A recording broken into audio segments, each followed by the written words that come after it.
मिथुन राशि वाले व्यक्तियों के लिए अगस्त का महीना कैसा रहेगा, आइए इसके विषय में मैं आपको विस्तार से बताता हूं। देखिए दर्शकों, यह मासिक राशिफल मैं आपके गोचर कुंडली में ग्रहों एवं नक्षत्रों की स्थिति एवं उनके चाल के आधार पर बता रहा हूं। तो आइए सबसे पहले मैं आपको यह बताऊं कि आपके गोचर कुंडली में ग्रहों की स्थिति क्या है। देखिए, सूर्य महाराज आपके द्वितीय भाव में बैठे हैं, वहीं शुक्र बुध के साथ आपके गोचर कुंडली के तृतीय भाव में विराजमान हैं। केतु आपके चतुर्थ भाव में, वहीं राहु आपके गोचर कुंडली के दसम भाव में विराजमान हैं। शनि महाराज आपके नवम भाव में बैठे हैं, वहीं बृहस्पति मंगल के साथ आपके द्वादश भाव में बैठे हुए हैं। तो गोचर कुंडली में ग्रहों की इसी स्थिति के आधार पर आइए सबसे पहले मैं आपको यह बताता हूं कि कैरियर के दृष्टिकोण से यह अगस्त का महीना मिथुन राशि वालों के लिए कैसा रहेगा। देखिए, दशम भाव में राहु महाराज पूरे महीने विराजमान रहकर आपको अपने कार्यों में सफल बनाने में मदद करेंगे। आपकी बुद्धि और योग्यता इतनी अच्छी होगी कि आप बहुत से कामों को बहुत आसानी से हल कर पाएंगे। जो काम दूसरों को चुनौती जैसे लगेंगे, उन्हें आप अत्यंत ही सरलता से कम समय में करके दिखा देंगे, जिससे कि आपकी साख कार्यक्षेत्र में बढ़ेगी।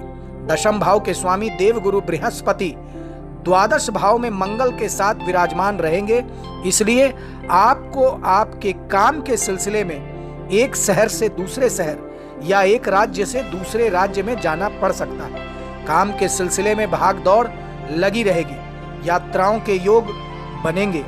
आप अपने काम को लेकर अच्छा महसूस भी करेंगे और व्यस्त भी रहेंगे। देखिए, मैं आपको एक चीज बता दूं कि इस महीने आप काम में कोई भी शॉर्टकट ना अपनाएं, अन्यथा आपको नौकरी में समस्याएं उत्पन्न दिखाई देंगी। छठे भाव के स्वामी मंगल महाराज द्वादश भाव में विराजमान होंगे, जो नौकरी में शहर से शहर बदलाव को दिखा रहे हैं। इसलिए आपको अपने काम के सिलसिले में यात्रा तो करनी पड़ सकती है, परंतु ऐसा भी हो सकता है कि आपका ट्रांसफर हो जाए।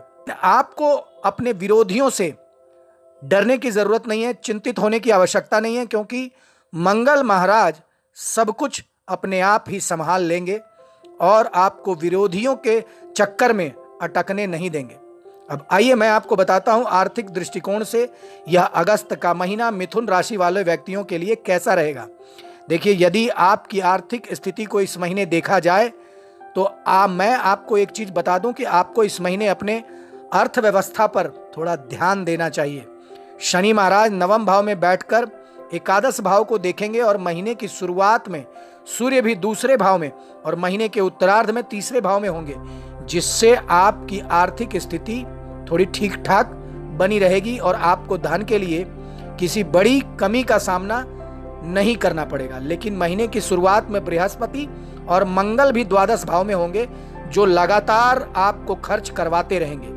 यह खर्च घर के अच्छे कामों में होंगे, पूजा पाठ, धार्मिक कार्य और किसी प्रॉपर्टी की खरीद बिक्री पर भी धन खर्च आपको करना पड़ सकता है। लेकिन देखिए, खर्चा तो खर्चा ही है, इसलिए आप अपने खर्चों पर ध्यान दें और यदा कदा धन बचाने के ऊपर भी ध्यान दें। 26 अगस्त से मंगल के प्रथम भाव में आ जाने से आपको इन खर्चों से कुछ हद तक कमी दिखाई देगी और आपको राहत मिलेगी। यदि आप किसी तरह का निवेश करना चाहते हैं तो उसके लिए महीने का पूर्वार्ध अनुकूल रहने वाला है।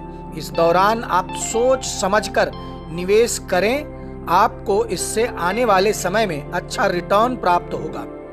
अब आइए मैं आपको बताता हूं कि स्वास्थ्य के दृष्टिकोण से यह अगस्त का महीना मिथुन राशि वालों के लिए कैसा रहेगा।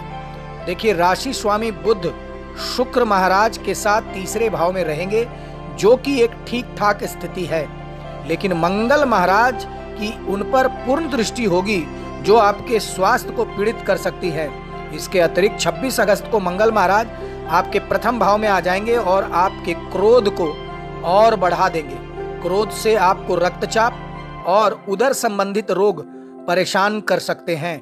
वैसे स्वास्थ्य आपका ठीक ठाक रहने वाला है, लेकिन महीने की शुरुआत में मंगल और बृहस्पति का द्वादश भाव में होने की वजह से स्वास्थ्य समस्या यदा कदा आपको परेशान कर सकती है। आपके राशि स्वामी बुध महाराज 22 अगस्त को वक्री अवस्था में आकर दूसरे भाव में प्रवेश करेंगे और वहीं पर विराजमान रहेंगे। वक्री अवस्था में बुध का गोचर करना आपकी वाणी में उतार चढ़ाव लेकर आएगा। आपको दांतों में दर्द या गले में दर्द या मुंह में छाले परेशान कर सकते हैं, इसलिए इन समस्याओं के प्रति सावधान रहें।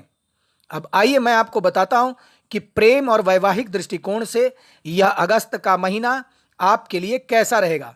देखिए, पंचम भाव के स्वामी शुक्र महाराज तीसरे भाव में बुध के साथ उपस्थित होंगे, जिससे आप अपने प्यार के साथ बहुत कुछ अच्छा पल व्यतीत करेंगे। अपने प्रियतम को खुश करने के लिए और उनके चेहरे पर एक मुस्कुराहट देखने के लिए आप कुछ भी करने को तैयार रहेंगे। आपसे वह एक दोस्त की भांति मिलेंगे। आप दोनों के बीच एक अच्छी मित्रता भी होगी।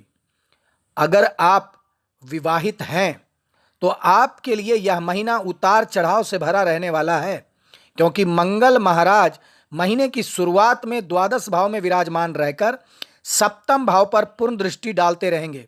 इससे वैवाहिक जीवन में उतार चढ़ाव की स्थिति जन्म ले सकती है। आप और आपके जीवन साथी के मध्य अहम का टकराव और वाद विवाद जन्म ले सकते हैं। आपको इन्हें टालने की कोशिश करनी चाहिए, अन्यथा आपके रिश्ते में समस्याएं बढ़ सकती हैं।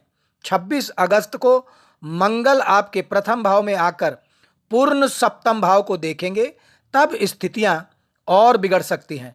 आपके अंदर क्रोध की अधिकता रहेगी और आप भाव आवेश में आकर जीवन साथी से उल्टा सीधा कुछ भी कह सकते हैं, जो किसी भी रिश्ते के लिए अच्छा नहीं है।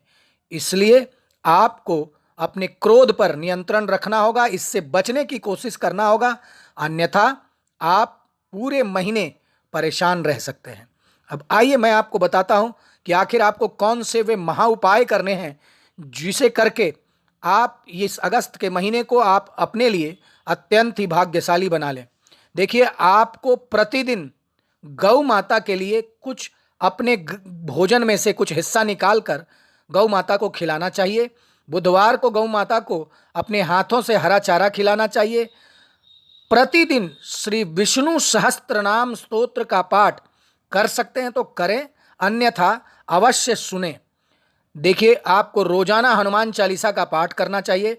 सूर्य देवता को जल अवश्य चढ़ाना चाहिए और प्रत्येक मंगलवार हनुमान जी के मंदिर जाकर कम से कम 3 बार हनुमान चालीसा का पाठ अवश्य करें। धन्यवाद।